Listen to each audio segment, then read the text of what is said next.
జాతీయవాద జర్నలిజానికి అసలైన వేదిక నేషనలిస్ట్ హబ్ ని సబ్స్క్రైబ్ చేసుకోండి. నోటిఫికేషన్స్ కోసం బెల్ ఐకాన్ పై క్లిక్ చేయండి.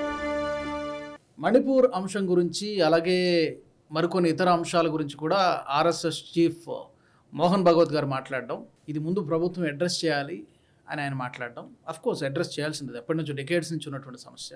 దీంతో పాటు ఆయన ఇంకొక మాట కూడా అన్నారు, అది ఎవరిని ఉద్దేశించి అన్నారో తెలియదు, నాయకుడికి అహంకారం ఉండకూడదు, నేనే చేశానని చెప్పుకోకూడదు అని అన్నారు.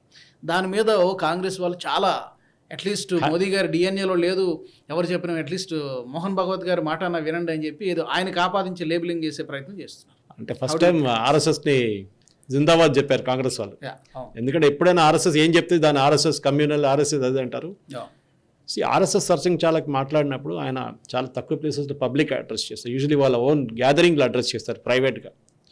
కానీ మన దసరా సెలబ్రేషన్ టైంలో ఒక మేజర్ నాగ్పూర్లో ఉంటుంది, అది కాకుండా మిగతా ప్లేసెస్లో ఆయన ఎప్పుడైనా పబ్లిక్ గ్యాదరింగ్ అడ్రస్ చేసినా ఒక రోడ్ మ్యాప్ వేస్తారు. ఆయన అహంకారం గురించి ఎవరైనా ఉండొచ్చు, అది మోదీ గారు ఉండాలని చెప్తుంది. మోదీ గారు చేసిన పనికి ఆయన చెప్పుకోవాలి కదా, డెఫినెట్గా you should take credit when you has done something good.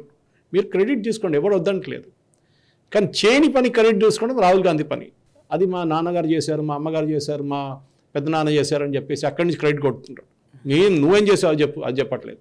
Destroy చేయడం కాదు ఇన్స్టిట్యూషన్స్ని, ఆర్మీలో క్యాస్ట్ సిస్టమ్ తీసుకురావడం కాదు రాహుల్ గాంధీ చేసినట్లు. సర్సంగ్ చాలక్ మాట్లాడడం, ఆయన ఒక్కొక్క సెంటెన్స్ని బైసెక్ట్ చేస్తారు మీడియా వాళ్ళు. ఆయన అహంకారం చెప్పారా, ఇంకేదైనా వర్డ్ యూజ్ చేశారా, ఆయన చాలా చెప్పారు. దాని తర్వాత కూడా మణిపూర్ గురించి మాట్లాడారు. ఇప్పుడు చాలామంది అనుకుంటారు మణిపూర్ గురించి ఎందుకు మాట్లాడారు, మోదీ గారు వెళ్ళలేదని చెప్పలేదు, కానీ అక్కడ వెళ్ళాలుండే అని చెప్పారు.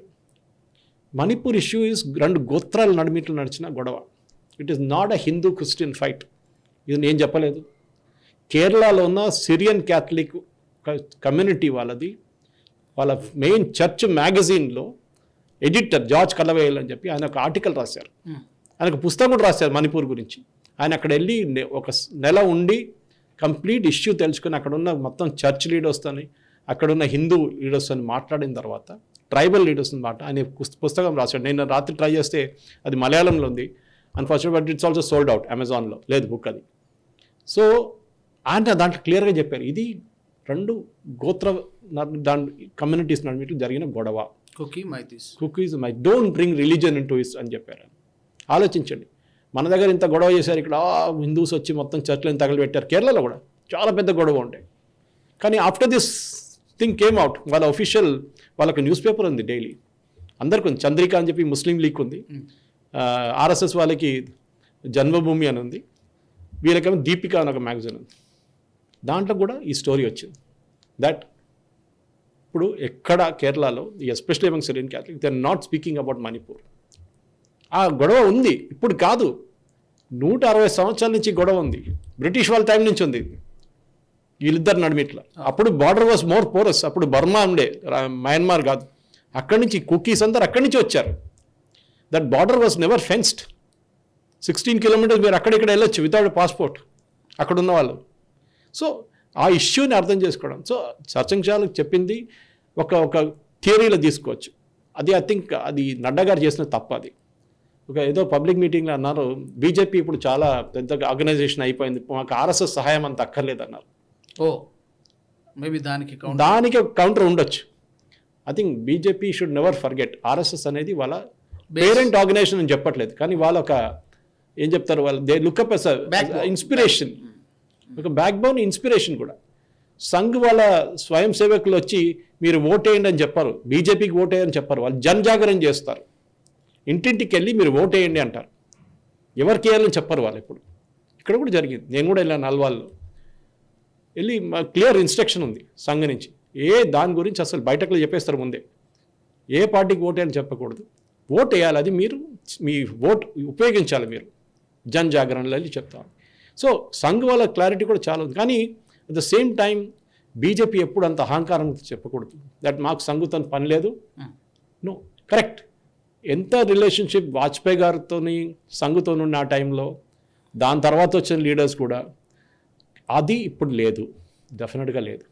ఎందుకంటే మోదీ గారు is become so powerful now, RSS కూడా అంత ఇంటర్ఫియర్ చేయట్లేదు. ముందు బీజేపీకి సపోర్ట్ కావాలండే, ఇప్పుడు బీజేపీకి సపోర్ట్ అక్కర్లేదు. సో బహుశా ఇది సెలక్షన్ ఈ 240 సీట్లు is good wake up call BJP, wake up call for BJP. Because వాళ్ళు కూడా అర్థమైపోయింది at the end of the day మా ఒక పేరెంట్ అని చెప్పొచ్చు సంఘ్, అక్కడి నుంచి వచ్చారు వీళ్ళందరూ, శాఖ నుంచి వచ్చిన వాళ్ళే వీళ్ళందరూ. ఆర్ఎస్ఎస్లో ఒఫీషియల్గా పంపిస్తే 2-3 ఉంటారు, బిఎల్ సంతోష్ గారు, ఇక్కడ మురళీధర్ రావు గారు, రామ్ మాధవ్ గారు ఉండే ముందు, ఇట్లాంటి చాలామంది ఆర్ఎస్ఎస్ నుంచి వచ్చి డెప్యుటేషన్లో వచ్చి వెళ్ళిపోతారు రిటర్న్ 3-4 సంవత్సరాల తర్వాత, కొంతమంది ఉండిపోతారు. So that is where Sangh control. కానీ ఇప్పుడు సంఘ్కి అంత కంట్రోల్ లేదు బీజేపీ మీద, అంత పట్టు లేదు. పాసిబ్లీ ఒక చిన్న సంకేతం ఇచ్చారు, లుక్ నేను ఇక్కడ ఉన్నాం, ఎక్కడ పోలేదు, లాఠీ మా చేతిలోనే ఉంది, బెటర్ బిహేవ్ అని చెప్పేసి. సో బహుశా దాన్ని ఎట్లా తీసుకుంటారో దాన్ని మన మ్యాగజైన్ వాళ్ళు, మన న్యూస్ పేపర్ వాళ్ళు చెప్పకుండా మిగతా ఏదైనా రూట్ని తీసుకుంటే then possible. And I think end of the day Raju గారు ఇట్స్ వెరీ క్లియర్, ఆ సంఘకు ఉన్న డిసిప్లిన్ బీజేపీలో ఉంది, దాంట్లో డౌట్ లేదు. అక్కడి నుంచి వచ్చిన నేత వీళ్ళందరూ కదా, మీరు శ్యామాప్రసాద్ ముఖర్జీ నుంచి తీసుకోండి, మీరు దీన్ దయాళ్ అక్కడి నుంచి వాళ్ళందరూ అక్కడి నుంచి వచ్చారు, కిషన్ రెడ్డి గారు, వీళ్ళందరూ అందరూ అని ఇంద్రసేన్ రెడ్డి గారు, కిషన్ రెడ్డి గారు, చాలా మంది వీళ్ళందరూ, బండి సంజయ్, వీళ్ళందరూ they are all part of the Sangh only. ఎప్పుడు మీ అమ్మ నాన్న ఎప్పుడు మర్చిపోకూడదు, అది గుర్తుపెట్టుకోవాలి, చాలా చాలా important. Maybe wake up call for BJP. ఈ వీడియో మీకు నచ్చినట్టయితే లైక్ చేయండి, 10 మందికి షేర్ చేయండి, అలాగే కామెంట్ల రూపంలో మీ అభిప్రాయాలను మాతో పంచుకోండి. Nationalist hub group of channels ను సబ్స్క్రైబ్ చేసుకుని తెలుగునాట జాతీయవాద జర్నలిజాన్ని ప్రోత్సహించండి. ఈ వీడియో కింద ఉన్న బెల్ ఐకాన్ పై క్లిక్ చేయడం మర్చిపోవద్దు.